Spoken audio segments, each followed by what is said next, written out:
Maulana Ashraf Dockrat joins us on the line. Maulana, assalamu alaikum wa rahmatullahi wa barakatuh.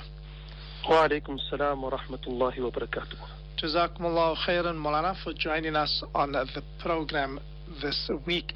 Maulana, the book that we take a look at, Rethinking Islam in the West, a new narrative for the age of crisis by Ahmed Paul Keeler. Let's start off, Maulana, by discussing the author and also what prompted him to write this book.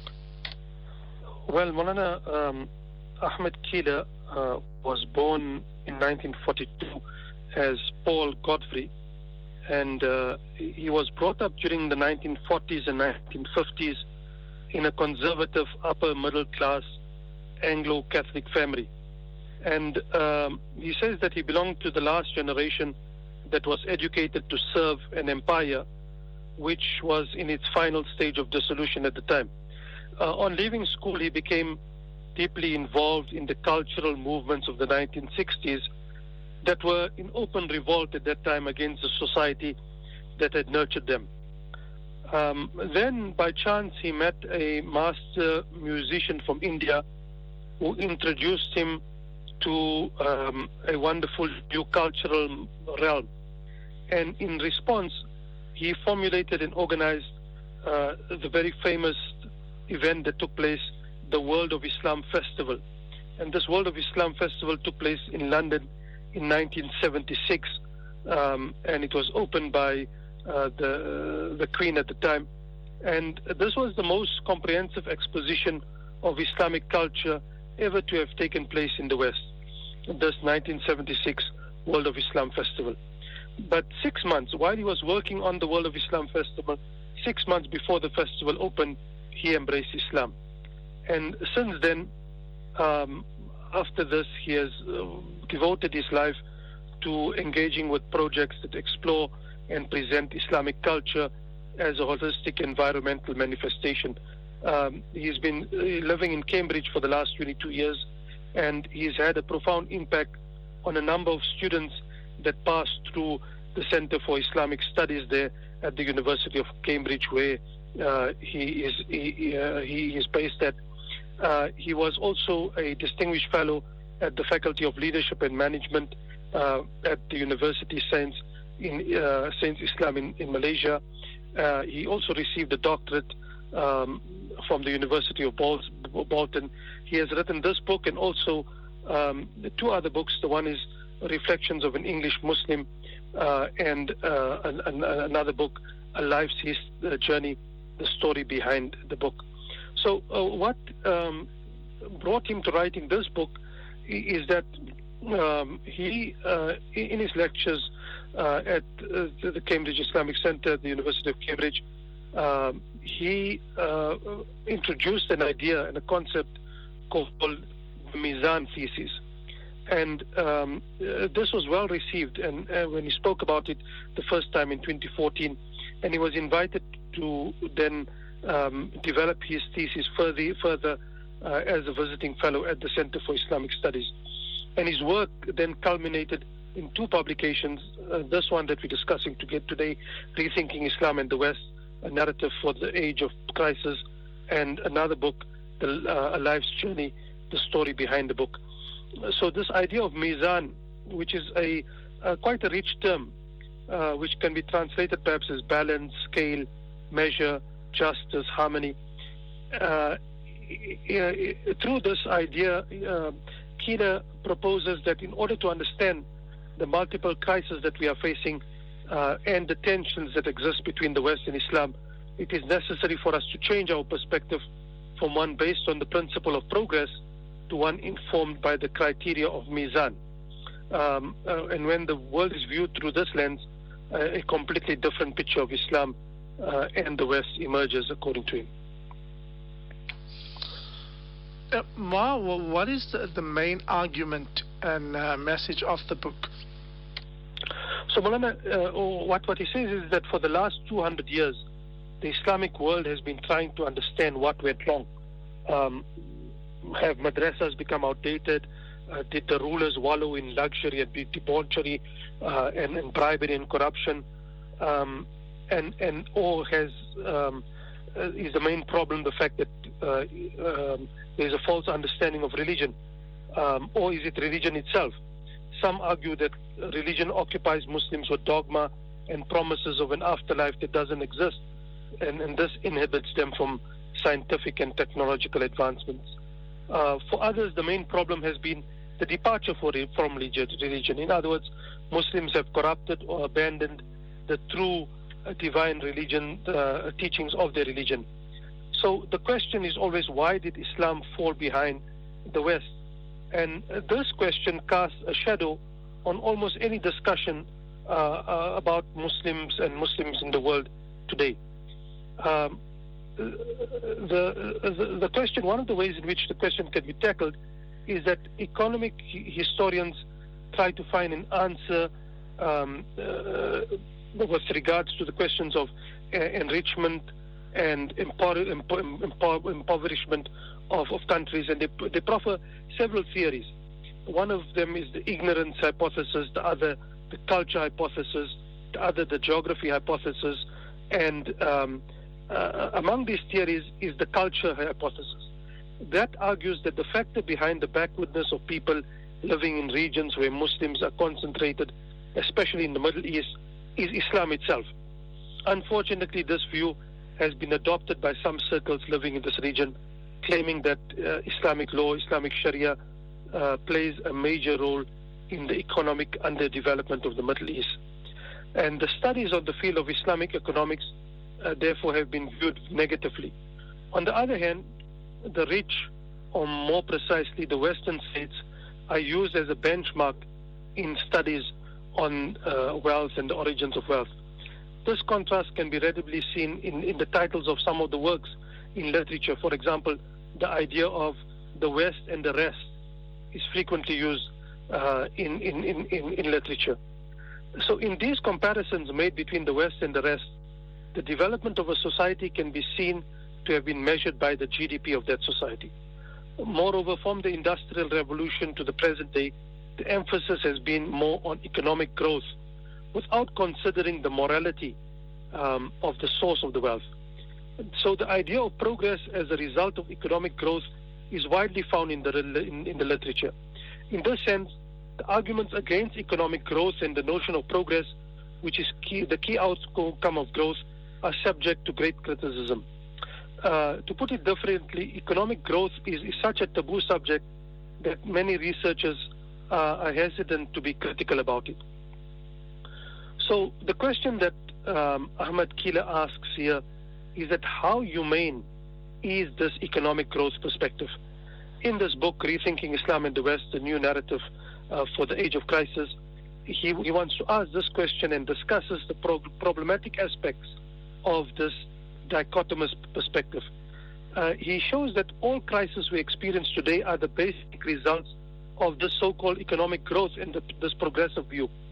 The problems such as industrial capitalism, colonialism, and the excesses that nature is exposed to, the global warming, are in fact a result, he says, about of this economic growth and this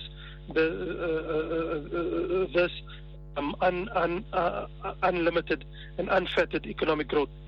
So, according to him, Islam is the only source that can lead humanity back to the right path from its current condition of being lost. And Kila, in this sense, refuses the question refuses the question about why Islam has fallen behind. Rather, he says that the modern idea that human history is one of uninterrupted progress and development, and that Islamic world has fallen behind, should be questioned and re-examined completely. He rejects the idea that the contemporary world represents the most advanced and the magnificent stage of human history, and that success of cultures should be judged based upon their resemblance to today's developed Western world. According to him, the modern world represents a deviation in human history, with predatory capitalism, colonialism, obsessive consumerism, hedonistic individualism, and technological advancements that are ultimately responsible for man's disrespect of nature. The modern world has dragged humanity into a dead end, or what he calls the age of crisis. So, according to the author, the crisis of the Islamic world and indeed of all humanity over the past 200 years is the product of the mistakes and wrongdoings of the modern Western world, not the Muslims.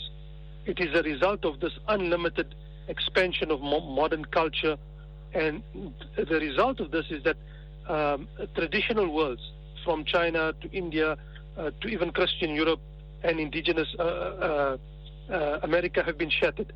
He argues that the Islamic and other traditional civilizations have not fallen behind, but rather that modern West has crossed a line that has never been crossed before.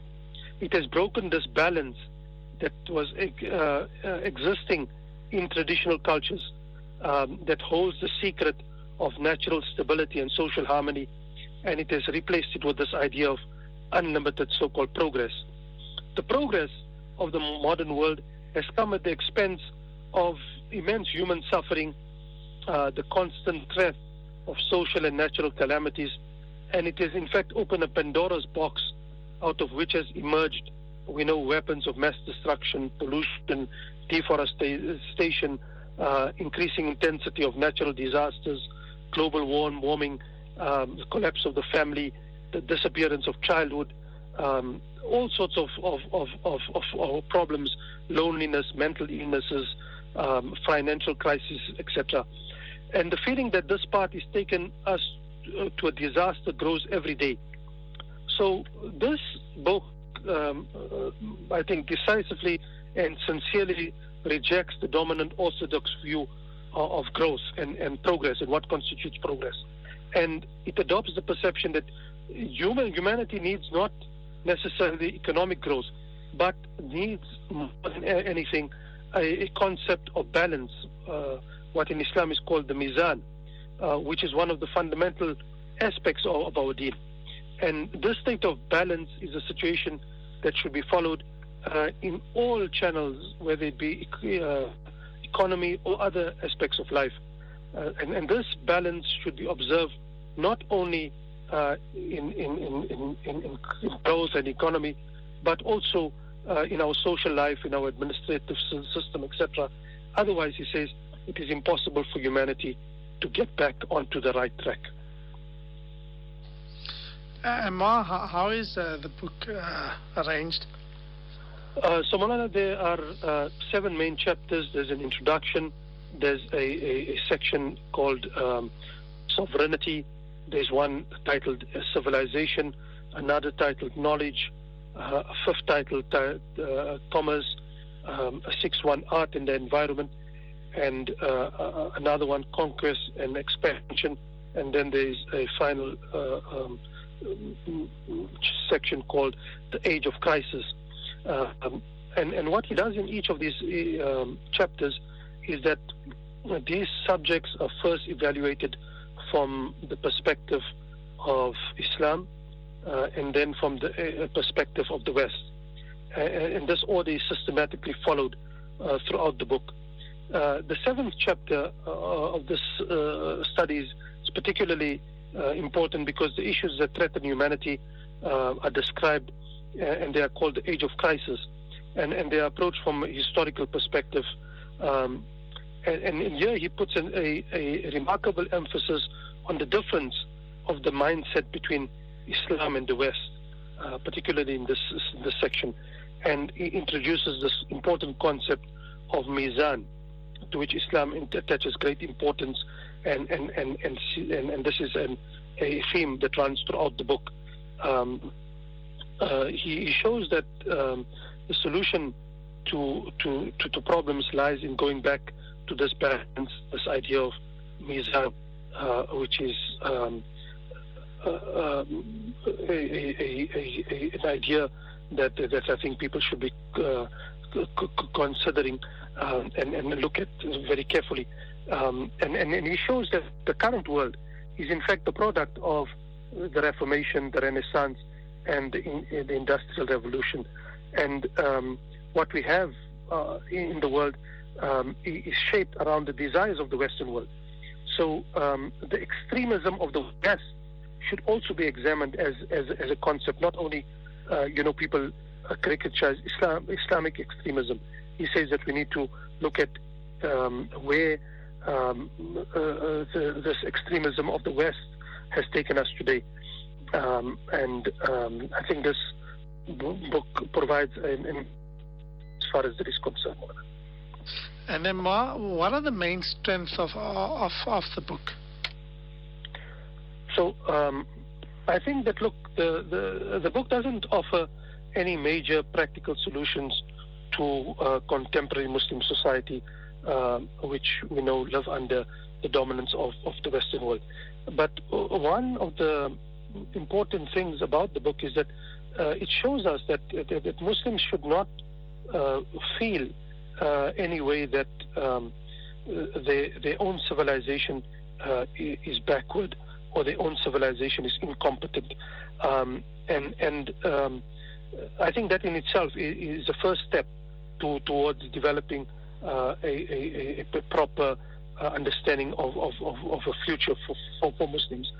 And I think one of these important accomplishments in this work, and I think it comes because the author, Ahmed Kila, has a rich and varied experience of the Western world as well as Islamic society, is that what he tries to do, and I think achieves in this book, is to instill self-confidence in the Muslim. And we know that this is what Muslims need more than anything else today, especially the youth. In other words, self-confidence to come to terms with modernity around us. So this is an important contribution and a strength as far as the book is concerned. And perhaps that is why the book, this particular book, has been translated into a number of languages: Malay, Turkish, Arabic, and several other languages as well. And finally, how long is the book, and where is the book available? Maulana, the book is not long. This is the remarkable thing about the book. It's only about 111 pages long, and because of this, there are lots of details that are skipped over. You won't find the details about what he's saying, but he provides rather a summary of sometimes longer portions of history or longer aspects because of the nature of the book.